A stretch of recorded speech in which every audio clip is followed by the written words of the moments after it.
Krishna. I am Purva Deshpande along with my classmates Rashi, Myra, Ishita and Samriddhi. We are here to interview Kanchan ma'am. हरे कृष्णा, मैं कांचन भट्टर। आज कुछ students आए हैं मेरे पास spirituality के बारे में जानने के लिए। तो मैं ये स्पिरिचुअलिटी जो सब्जेक्ट है वो इतना भव्य है, लेकिन मैं उसके लिए बोलने के काबिल नहीं हूँ, तुच्छ हूँ, लेकिन कोशिश कर रही हूँ कुछ नॉलेज इन्हें मेरी तरफ से दे सकूँ। So today we are here to interview ma'am on the topic of spirituality. So ma'am, what do you mean by spirituality? Spirituality को संस्कृत में अध्यात्म कहते हैं। अध्यात्म को जब हम ब्रेक करते हैं तो आद्य और आत्मा ऐसे दो वर्ड्स बनते हैं। तो आद्य यानी अध्ययन और आत्मा यानी स्वयं को जानना। तो स्वयं को जानना ही स्पिरिचुअलिटी है। क्या आप हमें ये बता सकते हो कि आप इस फील्ड में कैसे आए? हम इस फील्ड में इस तरह आते हैं क्योंकि हमारे कुछ पूर्व जन्म के संचित कर्म रहते हैं। तो हमारी आत्मा जो है वो शाश्वत है, जिसे कोई मार नहीं सकता, जिसे कोई काट नहीं सकता, जिसे कोई अग्नि गला नहीं सकती। इसीलिए हमारे जो पूर्व संचित कर्म हैं उसको लेकर ही आत्मा नया जन्म धारण करती है। अब आपने मुझसे क्वेश्चन किया था कि आप इस स्पिरिचुअल दुनिया में कैसे आए। तो स्पिरिचुअल दुनिया में आने के लिए पक्का मैंने अपने पूर्व जन्म में कुछ न कुछ अच्छे कर्म किए होंगे और इसी के कारण मुझे इस ब्रह्मांड में, और वो भी धरती जैसे प्लैनेट पर, और वो भी भारत जैसे देश में, और सबसे बड़ा तो सनातन धर्म में जन्म मिला। बचपन से ही मेरे माता पिता ने मुझे अच्छे संस्कार दिए हैं, अपने कल्चर के बारे में बताया है और मुझे अध्यात्म की अच्छी शिक्षा दी है। और उसी के चलते मुझे इस अध्यात्म की दुनिया में और जानने की इच्छा हुई और मैंने श्रीमद् भगवद गीता, भागवत, रामायण इसका थोड़ा बहुत अध्ययन किया है। और हाल फिलहाल में मैं श्रीमद् भगवद गीता को काव्य स्वरूप में लिख रही हूँ। आपल्याला कित्येक जन्मानंतर मनुष्य जन्म मिळतो, तर आपण असं परत काय केलं पाहिजे ज्याने आपल्याला परत मनुष्य जन्म मिळेल? सही है, हमें 84 लाख योनि के बाद ही मनुष्य जन्म की प्राप्ति होती है, लेकिन इस 84 लाख जन्म में हमारी आत्मा एक ही होती है। हमारा शरीर सिर्फ चेंज करती है वो। जैसे हम कपड़े चेंज करते हैं, जैसे ही जीर्ण हो गए कपड़े तो हम चेंज करके दूसरे नए वस्त्र धारण करते हैं, उसी तरह आत्मा जीर्ण होने के बाद, शरीर जीर्ण होने के बाद में आत्मा नया शरीर धारण करती है। जब हमें मनुष्य जन्म मिल गया है तब इसे किस तरह से जीवन जीना है, तो वेदों में इसके लिए हमें 4 पुरुषार्थ बताए हैं: धर्म, अर्थ, काम और मोक्ष। धर्म यानी मोरल वैल्यूज। हमारे जीवन में हर एक की कुछ न कुछ मॉरल वैल्यूज है, रिस्पॉन्सिबिलिटीज है, उसको अच्छे से पालन करना यही धर्म है। दूसरा आता है अर्थ। अर्थ का मतलब तो आप सब अच्छे से जानते हैं क्योंकि आप इकोनॉमिक के स्टूडेंट्स हैं। तो हम जो अर्थार्जन करते हैं उसको हमें कहीं ना कहीं अच्छे काम के लिए 10% डोनेट करना चाहिए, लेकिन इस तरह डोनेट करना चाहिए अगर हमने बाएं हाथ से उसको डोनेट किया तो दाहिने हाथ को उसका पता न चले। तीसरा आता है काम। काम का अर्थ है प्रेम। प्रेम कई तरह के हैं, जैसे भाई बहन का प्रेम है, माता पिता का अपने बच्चों के प्रति प्रेम है, पति पत्नी का प्रेम है, राष्ट्र के प्रति प्रेम है, अपने धर्म के प्रति प्रेम है। प्रेम हमें एक मर्यादा में रहकर ही करना है, फिर चाहे वो भाई बहन का हो, माता पिता का हो, पिता पुत्री का हो या माँ बेटे का हो। लेकिन एक ऐसा प्रेम है जो हम अमर्यादित कर सकते हैं, जिसमें कोई सीमा नहीं है, और वो है भक्त का भगवान से प्रेम।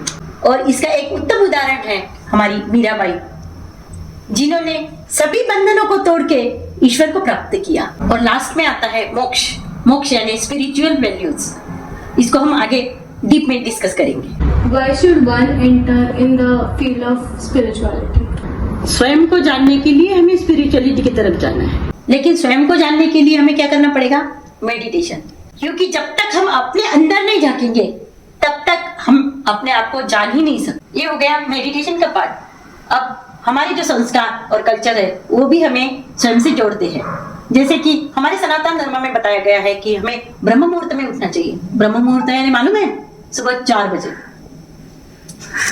सुनकर ही आप लोगों के तो होश उड़ गए। ऐसी कई बातें हैं जो हमारे कल्चर में बताई हुई है, जैसे सूर्य को अर्घ्य देना, अपने माता पिता की सेवा करना। जैसे पुंडलिक ने माता पिता की सेवा करते हुए ही अपने विठल को पाया था। अब आपने मुझसे पूछा कि हमें किसी को भी यानी स्पिरिचुअल वर्ल्ड में क्यों आना चाहिए, क्योंकि जब वह हमारे इस स्पिरिचुअल वर्ल्ड में आएगा, अपने सनातन को फॉलो करेगा, तो डेफिनेटली उसकी लाइफ में बहुत कुछ चेंज आएगा। क्योंकि हमारा जो सनातन धर्म है वह करोड़ों वर्ष पुराना है, युगों युगों से यह सनातन धर्म चलते आया है। इसीलिए जब हम इस वर्ल्ड में आते हैं तो इसको जानने का हमें मौका मिलता है। किंतु पश्चिमी देशों ने हमारा हमेशा मजाक उड़ाया है, हमारे सनातन धर्म को मिथ बताया है। ये मार्क्सवाद कौन होता है हमें माइथोलॉजी पढ़ाने वाला? मिथ यानी गलत। क्या हम गलत है? हमारा सनातन धर्म सत्य है, शाश्वत है, अनंत है। क्या तुम हिरण्याक्ष को जानती हो? नाम सुना है लेकिन मुझे स्टोरी नहीं मालूम। हिरण्याक्ष हिरण्यकशिपु का भाई था, उसे भी हरि नाम से चिढ़ थी और पृथ्वी पर जितने भी लोग हरि नाम लेते थे उसको वह मार डालता था। और इसी के चलते उसने एक दिन पृथ्वी को अथाह सागर में फेंक दिया, मतलब डुबो ही दिया। उसके लिए फिर भगवान ने वराह अवतार लिया और वराह अवतार से पृथ्वी को बाहर निकाला। इसका भी पश्चिमी देश मजाक उड़ाते रहे कि जब पृथ्वी पर ही सागर है तो पृथ्वी को कैसे सागर में डुबो सकते हैं। लेकिन अभी अभी नासा ने इस पर रिसर्च किया और पता लगाया कि धरती से 12 मिलियन लाइट वर्ष दूर एक अथाह सागर है। तो हो गई ना सच बात। इसीलिए बच्चों, हमारे जो शास्त्र और पुराणों में एक एक बात लिखी है वो सत्य है। इसके पहले आपने मेडिटेशन के बारे में बताया, so does it really work? हाँ, बिल्कुल वर्क करता है, क्योंकि मेडिटेशन जो है उसके साथ हमारे जो शरीर में 7 चक्र है उसको जागृत करना ही मेडिटेशन है। उसे कुंडलिनी जागरण कहते हैं। 7 चक्र में से हमें रूट चक्र से सहस्त्रार चक्र की तरफ जाना है, मतलब डाउनवर्ड से अपवर्ड की ओर जाना है। तो मेडिटेशन करते वक्त हमें पहले अंधकार दिखता है, सिर्फ अंधकार दिखता है। लेकिन जब धीरे धीरे हम अपने इंद्रिय और मन को नियंत्रित करते जाएंगे और डेली इसका हम अध्ययन करते हैं मेडिटेशन का, तो हम एक दिन उस प्रकाश को प्राप्त करते हैं। और उस प्रकाश को प्राप्त करना मतलब ईश्वर की प्राप्ति, और ईश्वर की प्राप्ति के बाद कुछ भी नहीं रह जाता है हमें पाने के लिए। जैसे आपने बताया कि आपने भगवत गीता पढ़ी है, तो आप हमें कर्म के बारे में थोड़ी जानकारी दोगे? कर्मण्येवाधिकारस्ते मा फलेषु कदाचन मा कर्म फल हेतुर्भु मा ते संगोस्त्व कर्मणि।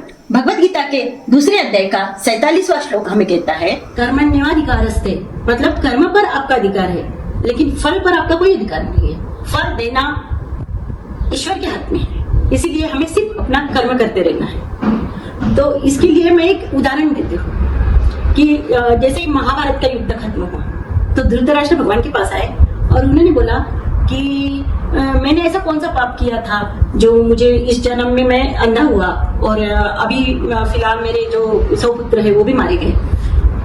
तो भगवान कहते हैं कि इसके लिए तुम्हें 50 जन्म पूर्व जाना पड़ेगा।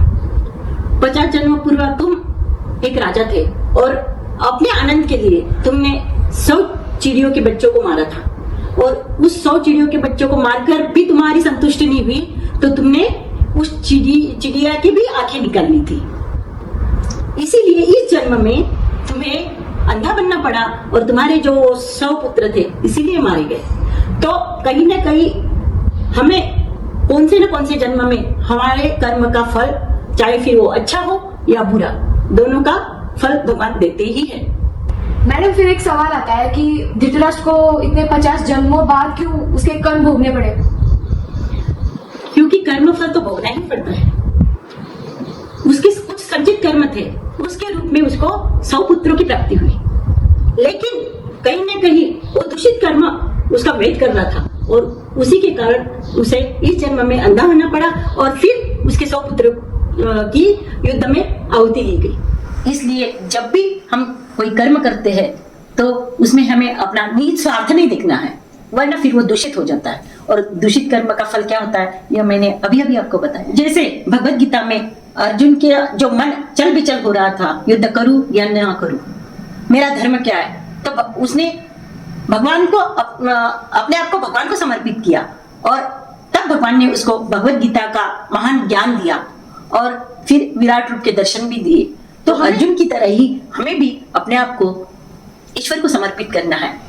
तो जब हम अपने आप को ईश्वर को समर्पित करेंगे तो भगवान हमारी इंद्रियों को निर्देशित करेंगे और फिर हमारा भलाई होगा। तो मैम, आपने अभी हमें निष्काम कर्म के बारे में बताया, तो हमारी आत्मा का अल्टीमेट गोल क्या होना चाहिए? हमारी आत्मा का अल्टीमेट गोल तो यही है, आत्मा का परमात्मा से मिलन, तभी हमें मोक्ष की प्राप्ति होती है। वैसे तो निष्काम कर्म और मोक्ष के बारे में बताने के लिए बहुत कुछ है, क्योंकि ये बहुत वास्ट फील्ड है, लेकिन समय इजाजत नहीं देता, ना तुम्हें देता ना मुझे। तो आज का इंटरव्यू हम yes, thank you so much ma'am, आपने हमें स्पिरिचुअलिटी के बारे में इतना कुछ बताया, हमें इतना नॉलेज दिया। आप आखिरी में कुछ कहना चाहते हैं? हाँ, लेकिन एक बात याद रखना, स्पिरिचुअलिटी को कभी भी एक सब्जेक्ट की तरफ मत देखना। इसे यह अध्ययन का विषय है, इसे रोज पढ़ो, भगवत गीता पढ़ो, क्योंकि भगवत गीता में पूरे हमारे पुराण शास्त्र और वेदों का सार है, इसलिए भगवत गीता जरूर जरूर पढ़ो। जय श्री कृष्ण।